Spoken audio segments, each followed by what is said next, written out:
Hello बच्चों, मैं S के वर्मा स्वागत करता हूं आपका अपने YouTube channel We Science Nexus में। और हम लोग डिस्टेंस एंड डिस्प्लेसमेंट के प्रॉब्लम्स सॉल्व कर रहे थे बेटा। उसी सीरीज में कुछ और प्रॉब्लम्स आज आपको बताते हैं और देन आफ्टर आगे बात करेंगे, है ना। चलिए लेक्चर स्टार्ट करते हैं।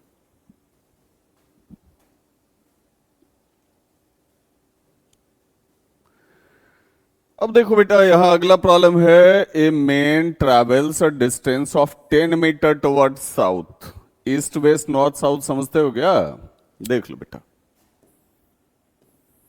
नॉर्थ साउथ वेस्ट और ईस्ट। ओके, अब इस प्रॉब्लम को देखते हैं। A man travels a distance, a man travels a distance, जरा सा उस लाइट को ऑफ कर देना। A man travels a distance of 10 meter towards south। आदमी 10 मीटर साउथ की तरफ जाता है। Then he runs towards east, और फिर ईस्ट की तरफ भागता है। गजब बात है भाई, किधर किधर भाग रहा है ना। चलो ठीक है, देखते हैं। A man travels a distance of 10 meter towards south। 10 meter south की तरफ ले आओ इसको। इसको 10 मीटर जो है साउथ की तरफ ले आओ। तुम यहां खड़ा कर दो, ओ से ए पर लाके खड़ा कर दो। Then he runs towards east. अब उसके बाद ईस्ट की तरफ दौड़ा और travels 12 meter in that direction. अब ईस्ट की तरफ दौड़ा, मान लो ए से ये आ गया बी पर और कितना मीटर आया बेटा? 12 मीटर। ओ से ए पर कितना आया था? 10 मीटर। चलो ये भी मेंशन करते हैं, रिप्रेजेंट करते हैं, है ना। Calculate the total distance traveled by the man and the displacement from his initial position। बढ़िया बात, बहुत अच्छी बात। अब यहां डिस्टेंस भी कैलकुलेट करना है और डिस्प्लेसमेंट भी कैलकुलेट करना है, ठीक है। देखो, किसी भी प्रॉब्लम को मैं जो कहता हूं कि बार बार बनाया करो, वो इसलिए कहता हूं कि जितनी बार बनाओगे उतना ज्यादा कॉन्सेप्ट क्लियर रहेगा। फिर ऐसे प्रॉब्लम्स जब सामने आएंगे ना बेटा, तो तुम 1 सेकंड में ओरली उसको आंसर कर दोगे या तुरंत बना के बता दोगे, फिर तुमको कंफ्यूजन नहीं होगी। तो practice makes a man perfect सुने होगे। उसका रीजन यही है कि जितना ज्यादा प्रैक्टिस करोगे, जितना ज्यादा रिवीजन करोगे, तुम में उतना निखार आएगा बेटा, तुम्हारे कॉन्सेप्ट में उतना निखार आएगा, है ना। तो प्रॉब्लम यह है कि आदमी 10 मीटर टुवर्ड्स साउथ जाता है और फिर 12 मीटर टुवर्ड्स ईस्ट जाता है। यहां से चला, 10 मीटर आया और फिर 12 मीटर चला गया। अब कह रहा है कि इसका डिस्टेंस निकालो। Very easy, total distance travelled is equal to 10 plus 12 is equal to कितना हो जाएगा बेटा? 22 मीटर हो जाएगा। अब कहोगे सर बार बार आप टोटल डिस्टेंस ट्रेवल्ड क्यों यूज करते हैं? ठीक है बेटा, इसने एक डिस्टेंस ट्रैवल नहीं किया है। ये पहले ओ से ए पर गया है और फिर ए से बी पर गया है, ठीक है। आप यहां डिस्टेंस ट्रैवल भी डाल सकते हो, लेकिन टोटल डिस्टेंस ट्रैवल डालने से ये नोटिफिकेशन आता है, ये पता चल जाता है कि ये अलग अलग डिस्टेंसेस को ट्रैवल कर चुका है, ठीक है। अब इसका क्या करना है? डिस्प्लेसमेंट भी निकालना है फ्रॉम इनिशियल पोजीशन। तो बेटा इनिशियल पोजीशन कौन सा हो गया? ओ हो गया। और फाइनल पोजीशन कौन सा हो गया? बी हो गया। तो अब इसके बीच में आप स्ट्रेट लाइन ड्राउ कर दो ना। शॉर्टेस्ट डिस्टेंस तो स्ट्रेट डिस्टेंस ही होता है ना बेटा। स्ट्रेट डिस्टेंस ड्राउ कर दो, और चूंकि ये राइट ट्रायंगल हो गया, राइट एंगल ट्रायंगल हो गया, तो आप इसका हाइपोटेनस कैलकुलेट कर दो। तो ये आ जाएगा रूट अंडर जो है 12 स्क्वायर प्लस 10 स्क्वायर, ठीक है। आराम से कैलकुलेट हो जाएगा, इजीली कैलकुलेट हो जाएगा। ओके, आगे बढ़े। अब इसको सॉल्व तो कर ही सकते हो ना तुम। अगला है, Chunnu travels a distance 30 meter towards east. अब चुन्नू फिर जो है वो 30 मीटर जाता है किसके तरफ? ईस्ट के तरफ। And then he runs towards north and travels 20 meter in that direction. अच्छी बात है, फिर से देख लेते हैं, डायरेक्शन कार्टेशियन ड्राउ कर लेते हैं, ठीक है। North south west east origin, ठीक है। Chunnu travels a distance of 30 meter towards east. चलो चुन्नू को उठा के यहां ले आओ भाई, आ जाओ चुन्नू, 30 मीटर आ जाओ, इधर आ जाओ, ए पर आ जाओ, बढ़िया बात है। And then he runs towards north, उसके बाद नॉर्थ, नॉर्थ मतलब किधर ले जाए, नीचे के ऊपर। आप कहोगे सर नीचे क्यों लेके जाएंगे, ऊपर लेके जाना है, चलो लेके चलते हैं। And then he runs towards north and travels 20 meter. अब ये यहां आ गया, फिर बी पर आ गया और 20 मीटर आ गया। बढ़िया बात, ठीक है। फिर यहां राइट एंगल ट्रायंगल बन गया, ठीक है। सोचो ना बनेगा कि नहीं बनेगा, अगर डिस्प्लेसमेंट निकालेंगे तो ट्रायंगल बनेगा ना। कहोगे यस सर, इसलिए मैंने कहा। अब कह रहा है फाइंड डिस्टेंस एंड डिस्प्लेसमेंट, अभी आप खुद से बना लो। डिस्टेंस हो गया आपका 30 20, बोलो कितना, 50 मीटर। और डिस्प्लेसमेंट निकालना है तो इनिशियल पॉइंट तो यही हो गया ना बेटा, ओ से बी के बीच में, फिर आप एक स्ट्रेट लाइन ड्राउ कर दो, ठीक है। डिस्प्लेसमेंट का वैल्यू आप निकाल लो। ओके बेटा, चलिए आगे बढ़ते हैं। The minute hand of a clock is 7 centimetre long, अच्छी बात है। Find the displacement and the distance covered by it from 9 AM to 9:30 AM, अच्छी बात। ये मान लो घड़ी हो गई, यहां 12 बजा देते हैं, 3 बजा देते हैं, 6 बजा देते हैं और 9 बजा देते हैं, ठीक। Minute hand of a clock is 7 centimetre long. अब मिनट की सुई जो है उसको हम इसका रेडियस मान लेते हैं, इस घड़ी का रेडियस मान लेते हैं 7 centimetre. Find the displacement and the distance covered by it from 9 AM to 9:30 AM। अब 9:30 AM, एक बात बताओ, जब 9 बज रहा है तो मिनट की सुई कहां पर है बेटा, 12 पर है। घंटे की सुई 9 पर है, मिनट की सुई कितना पर है, 12 पर है। सोचो सोचो। और क्या हो गया कि अब 9:30 बज गया है, तो ये जो सुई है ये घूमते घूमते घूमते घूमते यहां पर चली आएगी, बोलो आएगी कि नहीं आएगी, 6 पर चली आएगी ना, 6 5 जा 30 होगा ना, 9:30 बजेगा कि नहीं बजेगा, बिल्कुल ठीक। तो इसका मतलब मिनट की सुई को आधा सर्किल ट्रैवल करके आना पड़ा, ये सोचो, ऐसे सोचो, है ना। तो the minute hand of a clock is 7 centimetre long, find the displacement and the distance covered by it from 9 AM to 9। अब ऐसे आ रहा है, ये इसका एक्चुअल पाथ है, actual length of path. Distance travel होगा इस पर, और सर्किल का सरकमफेरेंस आप जानते हो क्या हो जाता है, 2πr हो जाता है। अब बताओ क्या इसने पूरा 2πr कवर कर लिया क्या, पूरा घूम के आ गया क्या, कहोगे नो सर। यहां से चला यहां आ गया, तो आधा सर्किल ही ट्रैवल किया ना बेटा, इसने πr ही ट्रैवल किया है ना। तो इसका अगर डिस्टेंस हम कैलकुलेट करें तो d is equal to πr हो जाएगा 22/7 इंटू r हो गया 7, 7 7 कैंसिल हो गया, कितना मीटर हो गया बताना, 22 मीटर हो गया। ये इसका डिस्टेंस हो गया। और डिस्प्लेसमेंट क्या होता है बेटा रे, शॉर्टेस्ट डिस्टेंस बिटवीन 2 पॉइंट्स ना, कहोगे यस सर। और कौन कौन सा पॉइंट, इनिशियल पॉइंट और फाइनल पॉइंट, ठीक है। तो इनिशियल पॉइंट इसका ये हो गया, फाइनल पॉइंट ये हो गया। और आप जानते हो कि कोई भी सर्कुलर पाथ है तो उसके सारे रेडियाई एक दूसरे के इक्वल होते हैं। तो अगर एक रेडियस हमने 7 माना है तो सारे रेडियाई 7 7 7 7 ही हो जाएंगे। तो यहां तो स्ट्रेट पाथ ड्राउ करने की जरूरत भी नहीं है, ये इनिशियल पॉइंट हो गया, ये फाइनल पॉइंट हो गया, ड्राउ किया हुआ है ही। तो 7 सेंटीमीटर प्लस 7 सेंटीमीटर, तो D vector is equal to 7 centimetre plus 7 centimetre is equal to 14 centimetre. आ रही है बात समझ में, मामला समझ में आया बेटा। तो इस तरह से इसका हम डिस्टेंस भी कैलकुलेट कर पाए और डिस्प्लेसमेंट भी कैलकुलेट कर पाए बेटा, ठीक है। चलिए आगे बढ़ते हैं।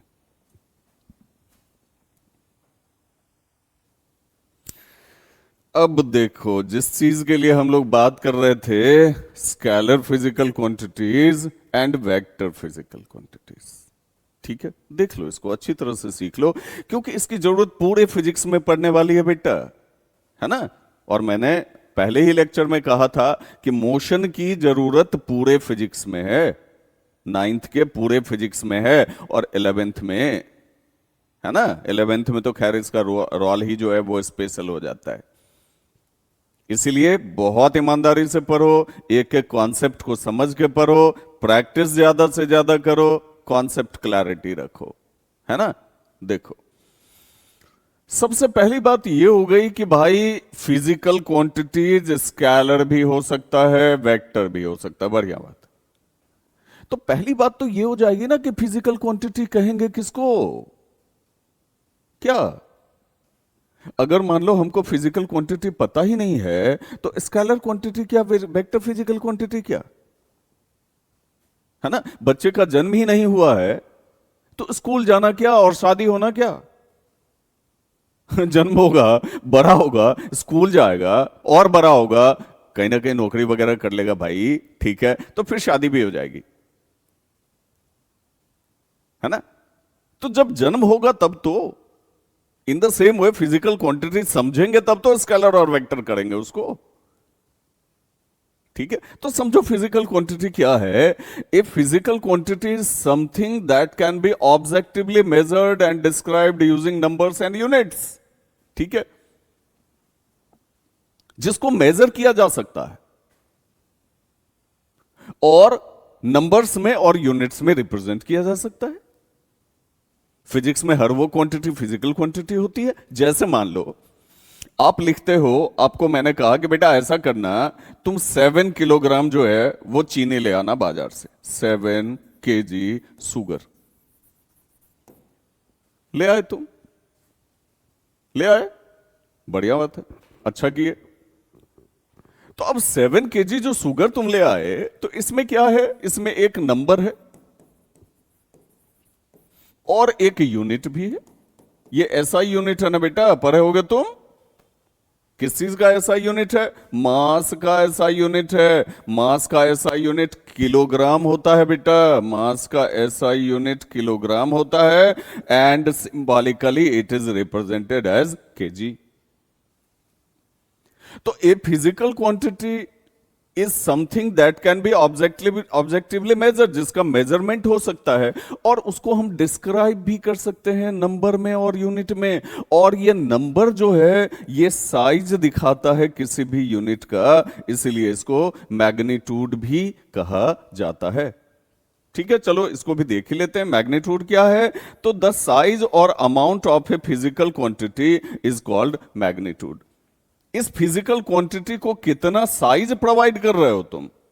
अब दो तरह का साइज प्रोवाइड कर सकते हो, आप यहां 0.5 kg भी लिख सकते हो, आप यहां 7 kg भी लिख सकते हो। अब केजी अगर हमने लिख दिया मतलब अंडरस्टूड है कि ये 1 kg है। मीटर हमने लिख दिया तो अंडरस्टूड है कि 1 मीटर है, क्योंकि यूनिट है। अब कहोगे सर यूनिट भी बता दीजिए, चलो ठीक है, सबको कोलैबोरेट करके एक साथ बता देते हैं।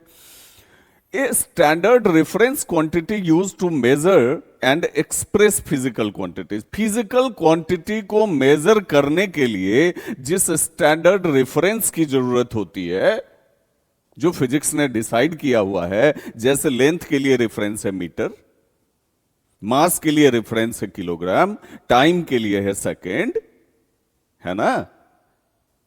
तो किसी भी फिजिकल क्वांटिटी के मेजरमेंट के लिए जो रेफरेंस डिसाइड किया जाता है उसको बेटा यूनिट कहा जाता है, और यूनिट का जो साइज आप कैलकुलेट कर रहे हो वो मैग्नीट्यूड कहलाता है, ठीक। जनरल अगर हम लोग समझे जनरल भाषा में, तो जिस क्वांटिटी का आप मेजरमेंट कर सकते हैं फिजिकल क्वांटिटी हो गया। फिजिकल क्वांटिटी को जिस रेफरेंस से एक्सप्रेस कर पाते हैं वो यूनिट हो गया। और किसी भी यूनिट का जो आप साइज डिसाइड करते हैं वो उसका मैग्नीट्यूड हो गया। हमको 10 kg खरीदना है तो हम खरीदेंगे, हमको ½ kg खरीदना है खरीदेंगे, हमको 250 ग्राम ही खरीदना है भैया उतना ही खरीदेंगे। यूनिट का वैल्यू हमेशा 1 ही होता है। तो आप उसके साइज को डिसाइड कर सकते हो कि बड़ा करना है कि छोटा करना है, क्योंकि बड़ा भी कर सकते हो छोटा भी कर सकते हो। ये सारी व्यवस्थाएं इंटरनेशनल सिस्टम ऑफ यूनिट में है, एसआई यूनिट में है। जैसे जैसे न्यूमेरिकल्स वगैरह सॉल्व करते जाओगे आप इसको अच्छी तरह से समझते चले जाओगे बेटा। ठीक है, तो ये फिजिकल क्वांटिटी, यूनिट और मैग्नीट्यूड सब क्लियर हो गया। चलिए अच्छी बात है। तो आप इसको नंबर में और यूनिट में एक्सप्रेस कर पाते हैं। ठीक है, मेजर तो कर ही लेते हैं और नंबर में और यूनिट में एक्सप्रेस कर पाते हैं। अब बताना नंबर किसको रिप्रेजेंट करेगा? मैग्नीट्यूड को। और यूनिट तो है ही, वो तो रेफरेंस है, बिना उसके तो मेजरमेंट हो ही नहीं सकता बेटा। ठीक है, अब तुम समझ गए हो कि फिजिकल क्वांटिटी क्या होती है। अब इसका हम लोग डिसीजन करते हैं कि इसको दो ग्रुप में बांटा गया, एक स्केलर फिजिकल क्वांटिटी और एक वेक्टर फिजिकल क्वांटिटी, है ना। तो स्केलर के लिए क्या है, मैंने पहले भी बताया हुआ है पिछले लेक्चर में तुमको। It is represented with magnitude only. इसको सिर्फ मैग्नीट्यूड से रिप्रेजेंट किया गया, वही नंबर जो था, साइज जो था, ठीक है, यूनिट जो था, ठीक है, तो इसको मैग्नीट्यूड से रिप्रेजेंट किया गया, है ना।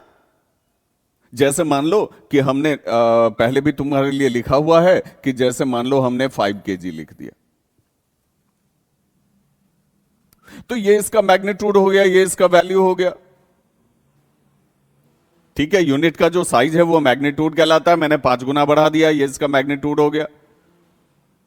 तो स्केलर को सिर्फ मैग्नीट्यूड से रिप्रेजेंट किया जाता है और वेक्टर को मैग्नीट्यूड और डायरेक्शन दोनों से रिप्रेजेंट किया जाता है। जैसे मान लो अगर हमने लिखा 7 न्यूटन, तो इसके ऊपर हम एरो डाल देते हैं। क्यों डाल दिया भाई? क्योंकि ये एक वेक्टर फिजिकल क्वांटिटी है, इसके पास मैग्नीट्यूड भी है और इसके पास डायरेक्शन भी है। दोनों फिजिक्स ने इसको दे रखा है। समझ में आ रही बात? स्केलर को सिर्फ वैल्यू दे दिया भैया, तुमको सिर्फ वैल्यू से रिप्रेजेंट करेंगे, उससे ज्यादा जो है तुमको और कुछ नहीं मिलेगा, है ना। यूनिट मिलेगा, नंबर वैल्यू मिलेगा, साइज में सब कुछ मिलेगा, डायरेक्शन नहीं मिलेगा। और वेक्टर को मैग्नीट्यूड भी दे दिया, डायरेक्शन भी दिया। ठीक है बेटा। अब सिंपल सी बात है कि अगर स्केलर की बात कर रहे हो तो इसमें एरो यूज नहीं होगा। क्यों यूज नहीं होगा? फिजिक्स ने बेईमानी कर दी यहां पर कि भैया तुमको डायरेक्शन दिया ही नहीं जाएगा।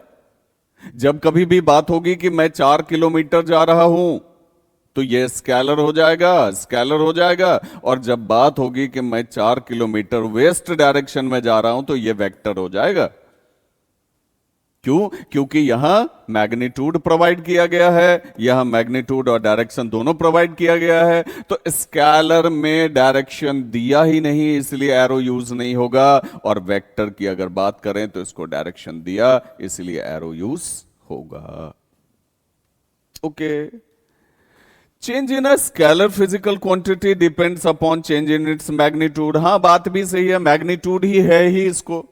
अगर किसी भी स्केलर क्वांटिटी को चेंज करना है तो ये सिर्फ मैग्नीट्यूड चेंज कर दो, स्केलर चेंज हो जाएगा। लेकिन अगर वेक्टर की बात करते हो तो इसके पास मैग्नीट्यूड भी है और डायरेक्शन भी है।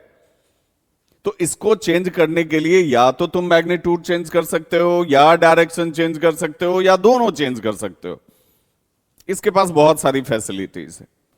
ठीक है, जैसे 4 किलोमीटर को मैं 7 किलोमीटर कर दूं, 7 किलोमीटर कर दूं वेस्ट डायरेक्शन में ही, डायरेक्शन सेम रहने देते हैं, सिर्फ हमने मैग्नीट्यूड बदल दिया, 4 किलोमीटर की जगह 7 किलोमीटर कर दिया। ओके, तो मैग्नीट्यूड बदलने से भी बदल गया, डायरेक्शन भी है ना। इसको बोला है कि नहीं है? वेक्टर को डायरेक्शन है ना, तो डायरेक्शन भी बदल देंगे तो हो जाएगा। अरे भाई, तुम अगर 4 किलोमीटर नॉर्थ में चले जाओ तो अलग जगह पहुंच जाओगे, वही 4 किलोमीटर साउथ में चले जाओ तो अलग जगह पहुंच जाओगे। तो चेंज हुआ कि नहीं हुआ बताओ? सही डायरेक्शन में गए 4 किलोमीटर तो अपने घर पहुंच गए, सही डायरेक्शन में नहीं गए तो कहीं और पहुंच गए। तो वेक्टर का चेंज होना मैग्नीट्यूड पर भी डिपेंड करता है और डायरेक्शन पर भी डिपेंड करता है। सिंपल बात है, जिसको जो है उस पर डिपेंड करता है। स्केलर को फिजिक्स ने सिर्फ मैग्नीट्यूड दिया तो वो सिर्फ मैग्नीट्यूड पर डिपेंड करेगा चेंज होने के लिए, और वेक्टर को मैग्नीट्यूड भी दिया, डायरेक्शन भी दिया, तो वेक्टर चेंज कैसे होगा? मैग्नीट्यूड चेंज कर दो तो भी चेंज होगा, डायरेक्शन चेंज कर दो तो भी चेंज होगा। ठीक है, अगले नंबर में चले आओ बेटा, आगे बढ़ते हैं। इसका लास्ट डिफरेंस देखते हैं। It's values can be either positive और जीरो। है ना। स्केलर का वैल्यू या तो पॉजिटिव हो सकता है या जीरो हो सकता है, पिछले लेक्चर में भी मैंने बात की है। ठीक है, मान लो मैंने चंगूलाल को कहा कि ऐसा करो चंगूलाल, बाजार से सब्जी लेके आ जाओ। ठीक, अब चंगूलाल सुना नहीं। ठीक है, तो मैंने उसको चिढ़ाने के लिए कह दिया कि ऐसा करो यहां से 5 किलोमीटर चले जाओ, मेरी नजर से दूर चले जाओ, भागो यहां से 5 किलोमीटर दूर भाग जाओ। कोई डायरेक्शन नहीं बताया मैंने इसको। अब चंगूलाल भी हमको चिढ़ाने के लिए क्या करता है, जाता ही नहीं है। हम जाएंगे ही नहीं। तो अगर वो जाता ही नहीं है तो क्या हो जाएगा बेटा, डिस्टेंस का वैल्यू क्या हो जाएगा, जीरो हो जाएगा। और अगर वो 5 किलोमीटर चला भी जाता है, किधर भी चला जाए, इसका वैल्यू आप क्या मानोगे। अगर नहीं गया तो चलो भाई वैल्यू जीरो हो गया, और 5 किलोमीटर चला गया तो वैल्यू पॉजिटिव हो गया, क्योंकि जो काम मैंने दिया था वो काम उसने कर लिया। मैंने कहा 5 किलोमीटर चले जाओ। अब जब वो फिर से जो हमको मिला, या चलो चंगूलाल को छोड़ते हैं, चंगूलाल पर ट्रायल हो गया, अब मंगूलाल को पकड़ते हैं, उसके दोस्त को पकड़ते हैं। मंगूलाल को हमने कहा कि बेटा ऐसा करो, तुम 5 किलोमीटर चले जाओ, और 5 किलोमीटर चले जाओ किसके तरफ, बाजार की तरफ चले जाओ, मार्केट की तरफ चले जाओ। 5 kilometre in the direction of market या टुवर्ड्स मार्केट, हमने कहा चले जाओ, बाजार से सब्जी ले आओ। अब यहां हमने उसको मैग्नीट्यूड भी दे दिया और हमने उसको डायरेक्शन भी दे दिया, किसके तरफ जाना है भाई, मार्केट की तरफ जाना है। ठीक है, अब कहोगे सर मार्केट का भी डायरेक्शन कांस्टेंट थोड़े होता है। सपोज करो एक ही मार्केट है, समझो कॉन्सेप्ट को समझो, एक ही मार्केट है और उस मार्केट से हमने उसको कहा सब्जी लाने के लिए, फिर तो डायरेक्शन दे दिया ना हमने उसको। या सपोज करो हमने एक्स मार्केट से कहा उसको जो है फलाना सामान ले आओ, तब तो फिक्स हो गया, डायरेक्शन फिक्स हो गया। तो मैंने मैग्नीट्यूड भी दे दिया, डायरेक्शन भी दे दिया उसको। ठीक है, फिर इसको क्या मानोगे, फिर ये 5 किलोमीटर डिस्टेंस होगा कि डिस्प्लेसमेंट हो जाएगा। आप कहोगे सर डिस्प्लेसमेंट हो जाएगा, क्योंकि यहां मैग्नीट्यूड भी है, डायरेक्शन भी है। अब यहां देखो क्या क्या हो सकता है। मंगूलाल जिद पे अड़ गया, नहीं जाऊंगा, मंगूलाल जिद पे अड़ गया, नहीं जाऊंगा, तो इसका डिस्प्लेसमेंट क्या हो जाएगा बताओ, जीरो। अब मंगूलाल मार्केट गया, अगर मेरी बात मान लिया, मार्केट चला गया, तो उसका डिस्प्लेसमेंट क्या मानेंगे, पॉजिटिव मानेंगे। ठीक है, और अगर वो डायरेक्शन में गया और फिर से मार्केट जा रहा है, अगर ये डायरेक्शन पॉजिटिव मानेंगे तो उसका अपोजिट डायरेक्शन क्या हो जाएगा, नेगेटिव हो जाएगा। क्योंकि डायरेक्शन है, डायरेक्शन चेंज होगा तो फिर पॉजिटिव से नेगेटिव हो जाएगा। आ रही बात समझ में। तो वेक्टर इसीलिए पॉजिटिव भी हो सकता है, नेगेटिव भी हो सकता है, और जीरो भी हो सकता है। अब यहां अगले तरीके से भी सोच सकते हो कि सर घर से चला था, मार्केट गया, 5 किलोमीटर गया, फिर वापस आ गया 5 किलोमीटर, फिर जिस जगह से चला था उसी जगह पे फिर वापस आ गया, तो डिस्प्लेसमेंट क्या हो जाएगा, जीरो हो जाएगा। तो कोई भी वेक्टर फिजिकल क्वांटिटी आप ले लो, चाहे डिस्प्लेसमेंट ले लो, चाहे फोर्स ले लो, चाहे वेलोसिटी ले लो, चाहे एक्सेलरेशन ले लो, जो भी वेक्टर फिजिकल क्वांटिटीज हैं, एग्जांपल्स दिमाग में रखना बेटा, ध्यान में रखना इस चीज को। ठीक है, तो जो भी एग्जाम्पल्स हैं, जो भी वेक्टर के एग्जाम्पल्स हैं, वेक्टर फिजिकल क्वांटिटीज हैं, वो पॉजिटिव भी हो सकते हैं, नेगेटिव भी हो सकते हैं, जीरो भी हो सकते हैं। ठीक है, और स्केलर सिर्फ पॉजिटिव हो सकता है या जीरो हो सकता है। Is that clear? सारी बातें समझ में आ गई, बहुत अच्छी तरह से समझ में आ गई, सारा कॉन्सेप्ट क्लियर हो गया, बहुत अच्छी बात है ना। तो यदि आपको मेरे पढ़ाने का तरीका बहुत ज्यादा पसंद आ रहा हो तो निश्चित ही मेरे चैनल को सब्सक्राइब कर ले बेटा। कॉन्सेप्ट क्लियर होता जा रहा हो, क्रिस्टल क्लियर होता जा रहा हो, तो निश्चित ही मेरे चैनल को सब्सक्राइब कर लें, वीडियो लेक्चर्स को लाइक कर लें, और बेल आइकन तो निश्चित ही प्रेस कर लें, ताकि जैसे ही कोई नया लेक्चर अपलोड होगा उसका नोटिफिकेशन आप तक पहुंच जाए। Best of luck, have a good day.